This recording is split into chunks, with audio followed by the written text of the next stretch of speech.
Muito obrigado, boa tarde. Muito bom estar aqui com vocês, nesse auditório lindo aqui, ó. O pessoal também muito obrigado aqui da Católica de Goiás, muito obrigado pelo convite. Estar aqui nesse primeiro congresso, né, da Vida Silvestre. Muito obrigado mesmo. Tá? Então, e hoje nós vamos falar um pouquinho aqui para vocês de por que estudar comportamento animal. Né? Na vida silvestre, a gente estuda os animais, estuda a natureza. Por que será que a gente estuda, então, o comportamento dos animais? O que faz com que a gente estude o comportamento dos animais? Por que nós, seres humanos, temos interesse por isso? Né? Então, gente, nós temos interesse pelo estudo do comportamento animal há muito tempo. Faz muito tempo que a gente se preocupa em estudar comportamento animal. Né? Desde o homem pré-histórico, do homem primitivo, a gente estuda o comportamento. Por quê? Olha, gente, a gente tinha que saber o que comer, como é que nós vamos subjugar as nossas presas, como é que nós vamos fazer para não ser comidos, né? Porque a gente é um animal muito vulnerável, ainda somos, né? E como é que a gente poderia fazer para crescer melhor, para nos reproduzir no meio natural. Então a gente precisava saber onde tem as plantas, onde tem os animais, como é que o animal se comporta, como é que não se comporta, o que eu posso fazer uso desse animal, que estratégia eu posso copiar, o que eu não posso. Nós, seres humanos, nós sempre nos espelhamos na natureza para justificar os nossos próprios comportamentos. Então, estudar comportamento animal para nós é uma coisa que está muito ligada às nossas origens, está muito ligada ao nosso próprio desenvolvimento como espécie. Tá? Vejam vocês, por exemplo, quantos canais de natureza nós temos na televisão.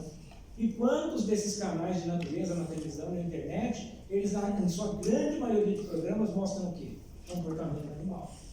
O que os animais fazem e o que os animais deixam de fazer. Bem? Então, nós vamos tentar mostrar um pouquinho dessa espécie, ser humano, e por que ela estuda comportamento animal. Por que isso é interessante para nós, como é que nós fazemos para estudar o comportamento. E para estudar o comportamento, nós temos que entender, antes de mais nada, o que é um organismo, o que é um animal. Não é? Vamos pegar de exemplo uma borboletinha, mas pode ser você também. Né? Pode ser o seu cachorro, pode ser um macaco, pode ser qualquer organismo. Essa borboletinha, o que ela é? Ela é um pacote genético. Esse pacote genético que tem dentro da gente vai dizer como essa borboletinha vai desenvolver as suas características morfológicas. De que cor vai ser a asa dessa borboleta, de que tamanho vai ser a asa dessa borboleta, né? Que formato terá a asa dessa borboleta, juntamente com isso as características fisiológicas dessa borboleta. Como será a fisiologia dela, né? De onde estão os vasinhos, o que está irrigando o quê, como é que está se formando o sistema endocrinológico dentro dessa borboletinha, como é que ela vai, por fim, se comportar, quais serão as suas características psicológicas, quais serão as características de comportamento que ela vai executar, que ela vai desenvolver. Existe também uma programação genética para um montão de comportamentos, se não para quase a totalidade dos comportamentos que um animal executa. Tem um fundo genético nisso, mas é a fusão de tudo isso, a fusão de todas essas características, ligadas com a influência do meio no qual o animal vive, que vai caracterizar o fenótipo desse animal. Como ele realmente é, como ele realmente vai se comportar. E esse fenótipo, ou seja, a bagagem genética dele, modificada pelas condições do ambiente no qual ele vive, e os comportamentos que ele vai optar por desenvolver ou não, aqueles que ele está programado, aqueles que ele adaptou, aqueles que ele modificou, aqueles que ele aprendeu, aqueles que ele está desenvolvendo, tudo isso é que será julgado pela natureza, dizendo se esse animal tem um maior ou menor valor adaptativo. Se ele vai conseguir sobreviver mais tempo e deixar uma população maior ao longo desse tempo, contribuindo para a sua própria espécie. Então isso é um organismo, nada mais é do que um pacote de genes lutando pela sua sobrevivência, não é? Tentando se desenvolver, tentando se perpetuar. Pois bem, nós humanos viemos seguindo nessa mesma conduta, nessa mesma carreira de todos esses outros animais. Até que nós chegamos por volta de 200 mil anos atrás e paramos de apresentar modificações o quê? Modificações morfológicas e estruturais muito grandes, mudanças físicas muito grandes.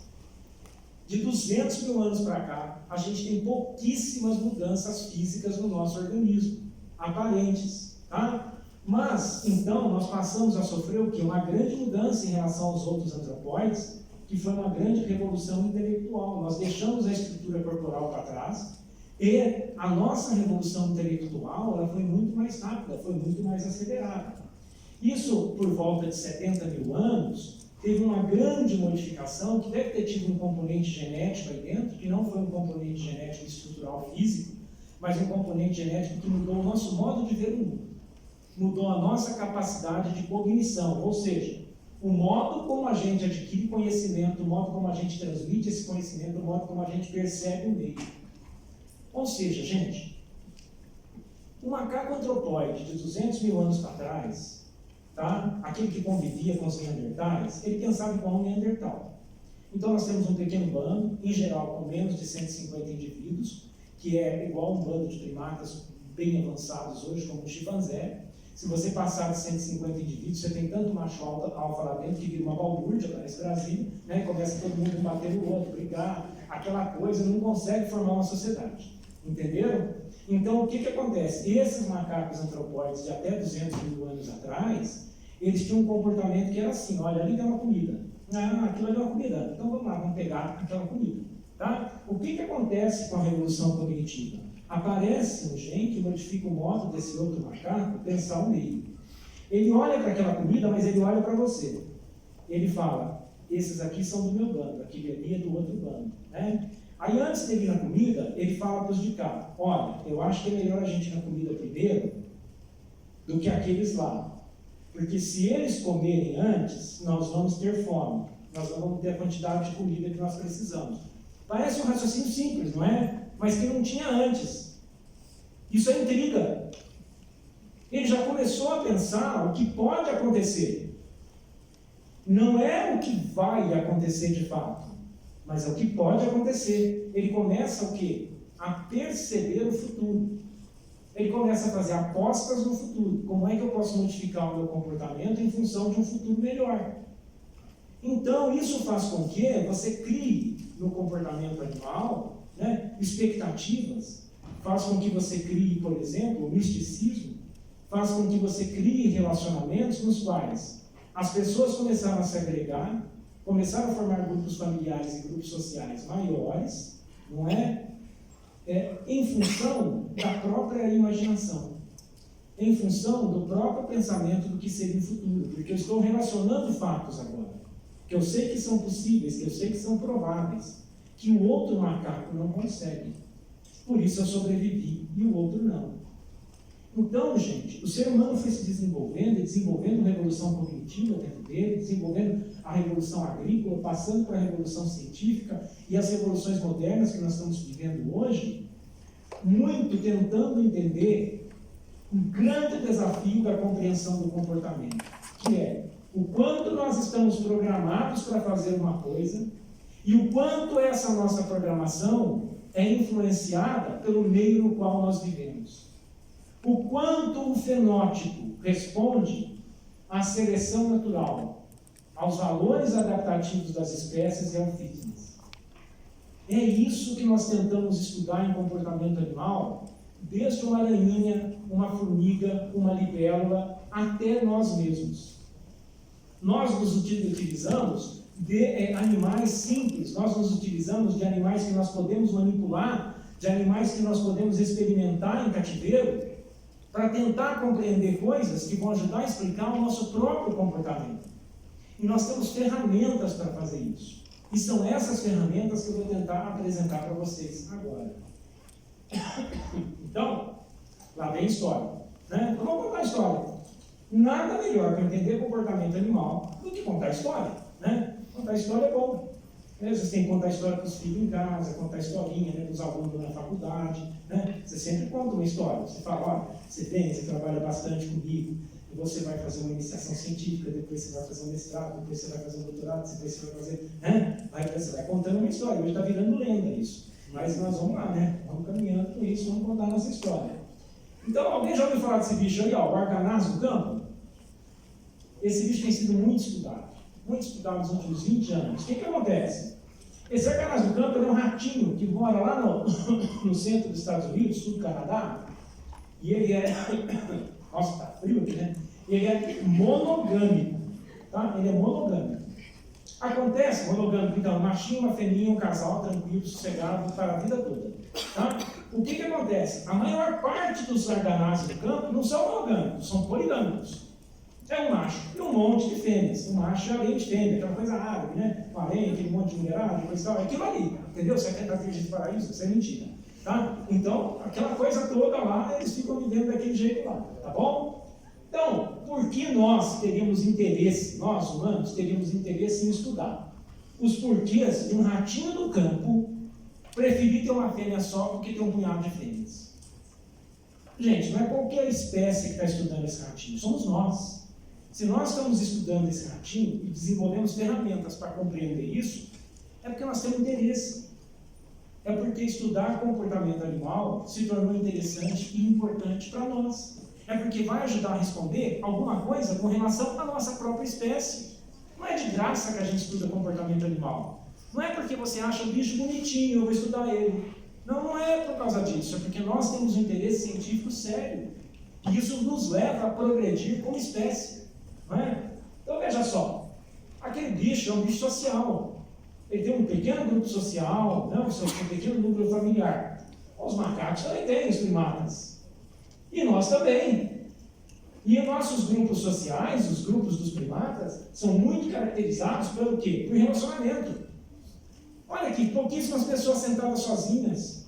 A grande maioria sentada em grupo, sentada em par, sentada em dupla, não é? Porque a gente busca se relacionar, a gente busca interagir. Então, a formação de casais, aquilo que a gente chama de par-bonding behavior, tá? Ou seja, a monogamia, ela pode ter desencadeado o desenvolvimento do nosso cérebro social. Professor, você está falando de formar casal, formar família, olha só, né? Tu não fica falando de valorização da família, valorização do núcleo familiar. Quem está procurando base científica para isso somos nós. E a gente não reza o dia inteiro, a gente faz ciência o dia inteiro para tentar entender o que está acontecendo. Não é? Então, olha o que acontece. É um cérebro social, ou seja, seria a revolução cognitiva, aquela que mudou a história da humanidade, resultado da nossa vida em sociedade, ou seria a nossa vida em sociedade que desencadeou a revolução cognitiva? Não é uma questão interessante? Não é? Pois bem, então vamos tentar explicar isso a partir do ratinho do campo. Então, gente, as ferramentas do comportamento animal são muitas. A gente tenta entender primeiro as causas do comportamento, o que leva o comportamento a ocorrer.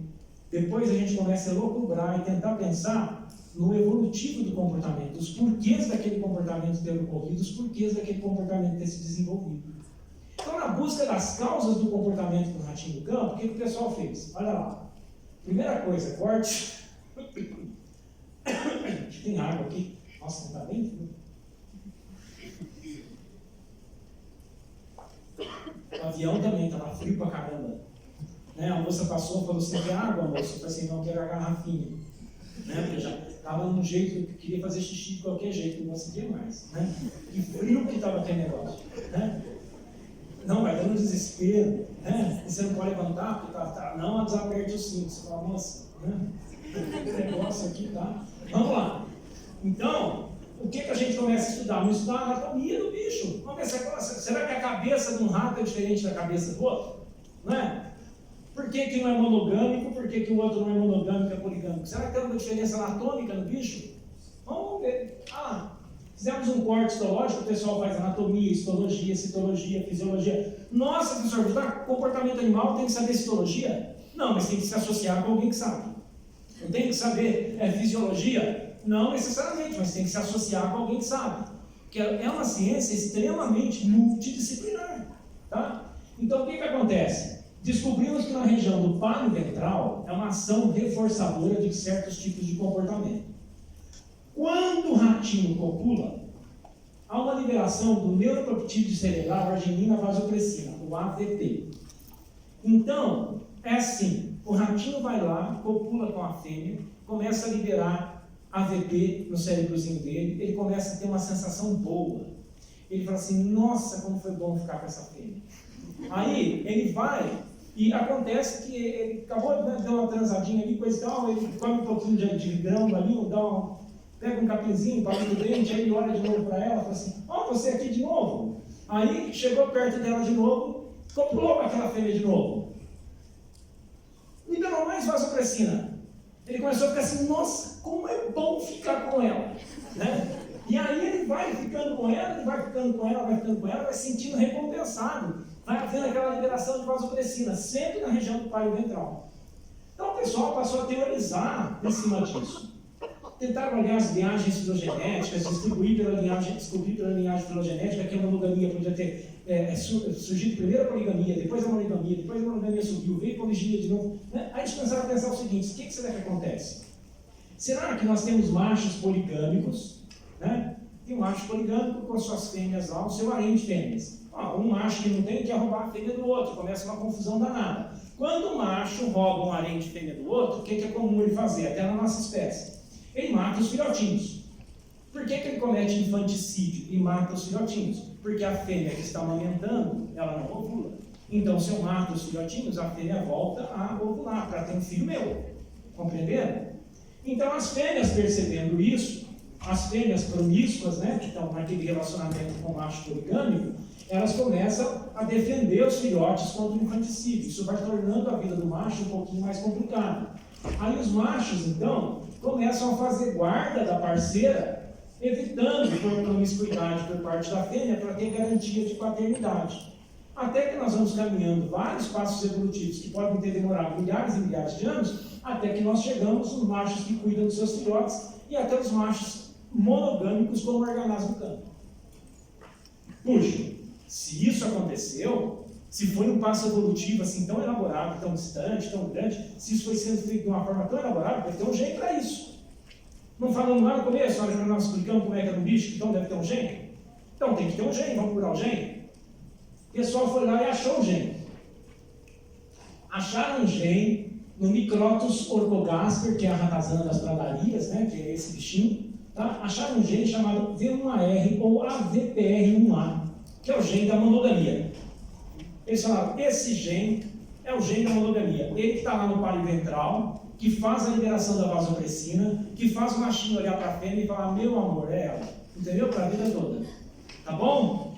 Então, o que eles fizeram? Pegaram esse gene, isolaram ele, transferiram esse gene para um vírus, fizeram cópias desses genes através de um gene viral transferidor em laboratório, que é o outro passo do estudo do comportamento animal hoje, manipulação experimental, manipulação genética. Até com isso a gente já está trabalhando para entender comportamento. E aí, fizeram um monte desse genzinho no vidrinho, pegaram um monte desse genzinho no vidrinho lá e fizeram um experimento. Você pegava com uma seringa, ia na cabeça de um ratinho, ia lá no palio ventral dele, dava uma injeção no palio ventral dele de mais genes AVPR1. Aí você pegava um outro lote de ratinho, ia lá no glutamen dele, que é uma outra região, que não tem nada a ver com a tal da monogamia, e dava uma injeção do gene. Depois você pega outro ratinho e vai lá e dá uma injeção com outro gene que não tem nada a ver. Gene para comer banana. Então você vai lá e coloca um gene que não tem nada a ver com o ratinho. E foram ver o resultado. Quando olhar o resultado, está isso aqui que vocês estão vendo, olha aqui, ó. Os ratinhos que receberam uma cópia adicional do gene AVPR1 se tornaram assim completamente monogâmicos. Se tornaram completamente monogâmicos, o negócio deles era aquela fêmea. Ficaram fissurados na primeira fêmea que eles transavam. Transou com uma fêmea, é ela com o resto da vida. Bom, os testes foram feitos com ratos da mesma espécie, né? Sei lá, o advogado do diabo pode falar que isso não está muito certo, vamos testar com outro rato. O que o pessoal fez? Pegou um rato que é poligâmico. Aí pegaram um rato poligâmico, o Micrótodos pessivânicos, e deram a injeção no palio ventral dele, com a VPR1, e aqui com outro gene. Gente, um rato que era poligâmico virou Mickey Mouse. Entendeu? O bicho só queria saber da Minnie. Tá? Não queria saber de mais nada. O bicho virou totalmente monogâmico. Olha que bacana, um jeito para monogamia. Né? Você com um cara preocupado, ela com um cara de feliz. Né? Ela está ali já pensando o que vai acontecer. Né? Então vamos lá, o negócio é o seguinte, então tá, o que nós temos com isso? O que nós, seres humanos, temos com isso? Por que nós estamos estudando isso? Não é a nossa pergunta? Por que nós estudamos o comportamento animal? Onde é que nós queremos chegar? Olha lá, gente, formação de pares em primatas pode ter sido a chave para a vida social, para conquistar o hábitat, né? Para a gente dominar o meio ambiente. Pois bem, O tal do gene AVPR1 está no nosso cromossomo, no 12q, entre os segmentos 14 e 15. Então, nós temos esse gene. Puxa vida, né? Só que os ratinhos têm uma sequência de 5 alelos, a gente tem uma sequência de combinação de 3 alelos. E aí você sabe, né? O ser humano é um bicho xereta, resolveu testar, né? Então, testando e estudando esses genes, a gente já descobriu o seguinte: as sequências de AVPR1 no DNA das pessoas podem indicar autismo, tá? Pessoas que têm muito pouco AVPR1 têm uma tendência grande para o autismo, idade para iniciação sexual, impulso sexual, tá? Então, dependendo da combinação de alelos, tem um impulso sexual mais cedo ou mais tardio. E altruísmo, inclusive, aqueles que têm muito AVPR1, muitas combinações, uma certa combinação específica, são pessoas extremamente altruístas, pessoas que se dão a vida pelo outro, né? Olha que bacana, não, vamos mais a fundo nessa história. Ou seja, parte do DNA, de verdade, parte do DNA, do seu gene, tem grande impacto real no comportamento que você exibe. É óbvio que tem interação social, é óbvio que depende do meio, mas existe uma carga genética grande aí, sendo influenciada. Tá? Então nós temos que saber muito bem que meio nós oferecemos para as pessoas. O que nós ensinamos, o que nós veiculamos na mídia, que tipo de ambiente social nós damos para as pessoas. Isso vai dizer muito de como será a nossa sociedade. Uma sociedade altruísta terá uma tendência a ter mais cidadãos altruístas. Uma sociedade eticamente responsável terá uma tendência a ter pessoas mais eticamente responsáveis. Uma sociedade em que as pessoas falam absurdos e todo mundo dá risada, vai ser uma sociedade a ser dominada por pessoas absurdas, que dão risada da própria desgraça. Não é? Então é assim que vai conduzindo a sociedade. Muito interessante. Então vamos testar esse negócio. Então tem o pessoal na Suécia que já está testando há anos isso. Eles resolveram fazer um experimento com esse gene, pegando 552 gêmeos. Homens gêmeos, eles foram estudar esses 552 homens nascidos entre 1944 e 1971. Pegavam os homens, sabiam assim, esse casou, esse também casou. Então vamos ver como é que foi a vida desse cara. Entenderam? O experimento foi assim, vamos ver como é que é a vida desse cara. Ele casou, ele divorciou, ele traiu a mulher, ele teve filhos com ela, ele foi um bom pai, ele foi um bom marido. E como é que eles faziam isso? Entrevistando as esposas, através de um teste chamado Partner Bonding Scale, que era mais usado para bicho. Fizeram uma adaptação desse teste para humano, tá? E nesse teste para humano se perguntava 3 tipos de perguntas. Vou dar exemplos para vocês, é um monte de pergunta que fazia para as esposas. Vou dar 3 tipos para vocês, para ver a interação afetiva. Quantas vezes você beija o seu parceiro, né?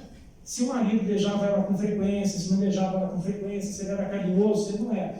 Proximidade. Você gosta quando o outro está perto? Até que ponto? Gente, nós somos igual a andorinha no fio. Tem um espaço individual. Então, tem pessoas que você tolera um espaço individual menor, tem pessoa que você quer na esquina. Não é? Você fala, não chega perto. Tá certo? Então, outra coisa, reciprocidade. Quantas vezes vocês fazem algo quando estão juntos, né? E especialmente que não seja só dentro do lar. Tem que olhar isso também, né? Eu chamava ela para ir no jogo de futebol, ela não queria. Entendeu? Então tem que ver o que está fazendo para um agradar o outro. Eles foram perguntando tudo isso para os caras. Olha que bacana, gente. Experimento legal com humanos. 552 gêmeos. 552 casais. Isso não é pouca gente, é uma amostragem grande, né? Então eles viam assim, ó, um ranking. Quanto maior a fidelidade do homem, para identificar a fidelidade, era quanto maior ele estava no ranking de satisfação, coesão afetiva, expressão do seu amor em visão das esposas. Tá? Muito bem, os resultados mostraram que os homens que tinham um ou 2 dos 3 alelos polimórficos ligados a esse gene, o AVPR1, eles eram baixos no ranking. Entendeu? Então tem 1 ou só 2 daqueles genes, ele inclusive tem uma tendência a ter dificuldade para a relação interpessoal. Alguns desenvolviam autismo, tinham até tendência ao autismo, tá? E em geral não tem aquela empatia que você espera do príncipe encantado. não tem aquela empatia, não dava certo, não mantinha relacionamento familiar, tá bom? Em contrapartida, tinha uns camaradas lá que tinham os 3 alelos polimórficos ligados a gente, e numa sequência específica, que colocava eles muito altos no ranking. Não importava o que a mulher fizesse, o cara não largava dela, tem até os bestas, né? Então, né? O que ela fizesse, o cara estava lá, não largava da mulher a vida inteira ali. Então, eles liberavam, quando ficavam com essas esposas, foram feitos testes, né? Enormes quantidades de vasopressina na relação com as esposas. Nossa, senhor, como é que mede isso? Mede até com cuspe hoje em dia. Entendeu? Você está lá fazendo um experimento, você dá uns tubinhos de ensaio, uns tubinhos assim de etendóide para a pessoa, né? E fala, não, ó, você fica um pouco junto, vai assistindo o filme de 5 minutos, você gosta aqui. Né? Põe lá os dois assistindo um filme, fazendo alguma coisa, né? Dá uma vestidinha, pega, coleta lá, você vai vendo o nível de vasopressina, depois tal, como é que aquilo caminha, como é que não caminha. Estresse também, a gente tem muitos experimentos com estresse, né? Tem um antigo da Copa do Mundo de 1994, um cara colocou numa sala, um colega português, o Rui Oliveira, o Rui colocou numa sala assim, um monte de italiano, um monte de argentino, um monte de italiano, um monte de brasileiro para assistir a final da Copa de 94. E ao longo do jogo ele foi vendo o nível de estresse aumentar nos italianos e eles abandonarem o ambiente, e o nível de estresse diminuir nos brasileiros e aumentar a euforia, né, conforme foi sendo campeão e coisa e tal.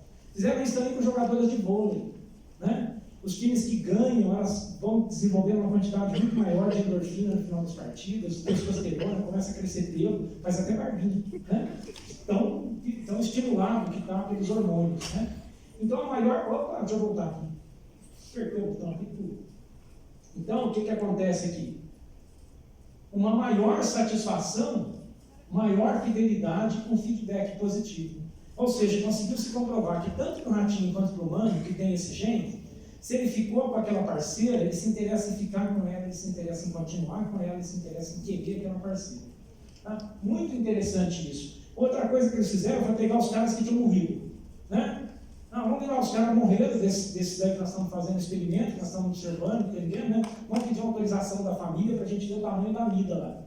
Porque a gente já sabe que além do pálio ventral, aqueles que têm a amígdala grande, a amígdala do cérebro, não é do pescoço não. Né? Para ver o tamanho da amígdala aqui, né? Desse gânglio aqui, a gente já sabe que quanto maior o tamanho dessa amígdala, maior a tendência à monogamia. E todos esses homens que tinham a sequência tríade do AVTR1, eles tinham a amígdala maior do que os outros. Então são características, gente, olha, de anatomia, morfologia, genética, comportamento, fisiologia, tudo isso somado, que leva a gente, através de testes de manipulação experimental, entender o caráter adaptativo ou não de um comportamento. Então, muito da evolução da monogamia no nosso grupo, da monogamia na nossa espécie, da nossa história como família, da nossa história como seres humanos, pode estar relacionado a um genzinho, né? Que com seus polimórficos nos levou à monogamia na espécie, nos levou à formação dos grupos familiares. Olha a importância da gente estudar o comportamento animal de uma baratinha, o comportamento animal de uma formiga, o comportamento animal de uma aranha, o comportamento animal de um ratinho. A gente começa um estudo, a gente nunca sabe onde vai terminar, que coisa grande ele vai revelar para a gente, né? Então, esse tipo de estudo é que faz a gente entender os porquês de Charles Darwin, né? Porque Darwin é que mostrou para a gente o caminho que nós deveríamos seguir para entender os aspectos evolutivos de um comportamento. Além da causa de um comportamento, nós temos que saber qual é o efeito desse comportamento. Por que um animal se comporta de um jeito enquanto o outro se comporta de outro, numa mesma situação? Qual o impacto do comportamento sobre o valor adaptativo de uma espécie? Não é? Quais os reflexos disso ao longo do tempo evolutivo? Olha, são coisas complexas de estudar, a gente consegue estudar isso, a gente faz isso bem no Brasil, em vários laboratórios, com vários animais, com vários grupos.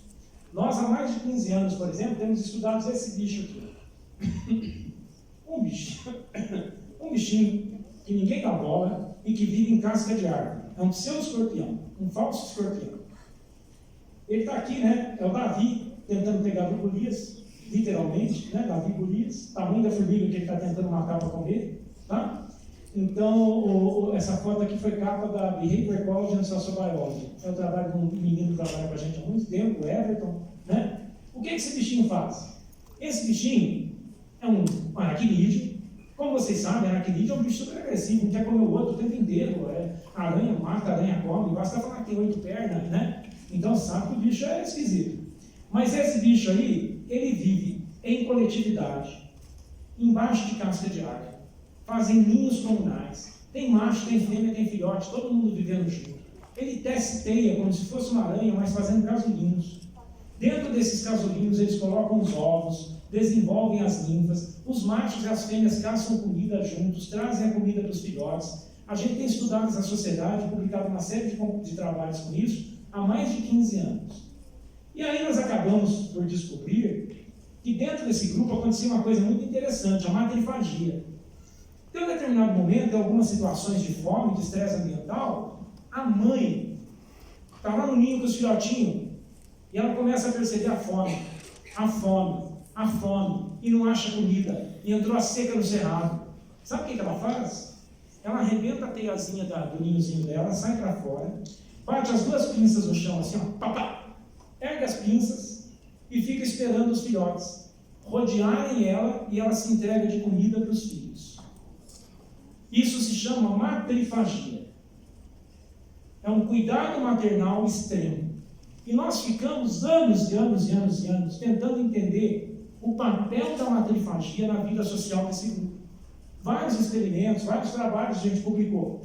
Foi esse animal parateminoides identificado. Então nós descobrimos o seguinte, que o ninho comunal, viver numa colônia, ajuda a ter tolerância coespecífica. Precisa da tolerância coespecífica, senão você não vive em grupo. Essa tolerância coespecífica aumenta a chance de caçar. Eu caço presas maiores, eu caço um maior número de presas estando em grupo do que estando separado. Como eu estou em grupo, eu tenho que dividir o alimento, eu tenho que aprender a partilhar, eu tenho que aprender a cooperar. Quem coopera vive melhor do que quem está vivendo sozinho. E aí, já que eu estou vivendo junto, estou caçando junto, puxa, eu vou dar cuidado parental. Aí eu vou cuidar do meu filhote, mas eu cuido do filhote do outro também. Vamos caçar e trazer comida para todo mundo. Para que vai trazer comida só para alguém? Isso leva à sobreposição de gerações. Esses bichinhos começam a ter colônias nas quais tem filha convivendo com vó, convivendo com bisavó. Convivendo com bisavô, porque o macho tem um papel importante nessa espécie. Ele não é só um transportador de gametas. Ele ajuda em limpeza, ele ajuda em caça cooperativa, ele ajuda em proteção do ninho. O macho tem uma função nessa sociedade. E onde que entra a matrifagia? Gente, nós descobrimos que quando ela faz a matrifagia, o que acontece? Ela evita o canibalismo. Se a mãe não se entrega de comida para os filhos, eles começam a se matar entre si, para um comer o outro, que é o que acontece com as aranhas solitárias. Você vê, gente, sabe aquela aranha comum de cerrado, aquela que faz um friozão? Em determinada época do ano você vai no cerrado, tem umas 40 daquela por metro quadrado, de tanta cria que dá. Uma bolsinha de ovo daquele lá sai mais de 2.000 indivíduos. Uma aranha é o maior inimigo de outra aranha. Se uma aranha não comesse a outra, você estava andando aqui 1 metro de aranha, cobrindo a face da terra, de tanto que dava cria. É menos de 5% das aranhas que a outra deixa sem comer. E esse bicho, se não tiver a matrifagia, se a mãe não se entregar de comida para os filhos, um mata o outro. Mas quando a mãe se entrega de comida, o que acontece? Você reforça a tolerância intraespecífica. Você reforça a tolerância entre os irmãos. Quando a mãe se entrega de comida, eles comem a mãe e depois eles passam a agir como uma gangue. Eles começam a caminhar todos juntos e atacar presas todos juntos. A mãe se entrega como o primeiro exemplo para eles de como predarem coletivamente. Muito lindo isso no mundo do seu escorpião, gente. Ajuda a gente a entender comportamentos da nossa própria espécie. Olha que bacana. Então, hoje em dia, nós estamos estudando coisas que vão além disso. Nós estamos descobrindo que num pseudo-escorpião, um bichinho desse tamaninho, 2 milímetros, uma casca de árvore, tem gene da personalidade. A abelha tem isso já bem comprovado. Nós temos machos nesse grupo que são grandes protetores da colônia, grandes protetores do ninho. E temos machos que são covardes. Então você tem um gene para ser corajoso, você tem um gene para ser covarde. Você tem um gene para ser altruísta, você tem um gene para ser egoísta, dentro do mesmo grupo, dentro do mesmo molde social. Será que, por que se mantém lá dentro esses dois genes? Né? O que está dando vantagem adaptativa no momento, o que está dando no outro? São coisas que a gente continua estudando. Então, gente, é muito bacana estudar comportamento animal. Porque o comportamento animal, ele não é apenas uma fonte de conhecimento. Eu acredito que ele também é um modo da gente fazer as pessoas ter maior amor pela natureza. Porque se você estuda o comportamento dos animais, você vai passar a entender a si próprio de uma forma melhor. É por isso que a gente estuda. Então, nós queremos muito agradecer o convite da semana, agradecer vocês por estar aqui, agradecer a todos os colaboradores do nosso laboratório, incentivar vocês a assistir a gente pela ciência que nós fazemos. A gente vai tentando divulgar a ciência, isso é mais importante hoje do que nunca, e agradecer principalmente o CNPq, tão atacado o CNPq, né, que mantém as pesquisas nesse país há mais de 50 anos, a nossa universidade, a Federal de Uberlândia, a Ribeirão Preto, a USP, onde eu também oriento, né, a FAPEMIG, que é outra agência também, que está precisando muito do apoio de todos nós, assim como todas as FAPs, para que a gente consiga manter a pesquisa funcionando no Brasil. Sem falar da CAPES, né, que patrocina a Bolsa de Pós-Graduação de todos vocês. Ciência é importante, né, gente?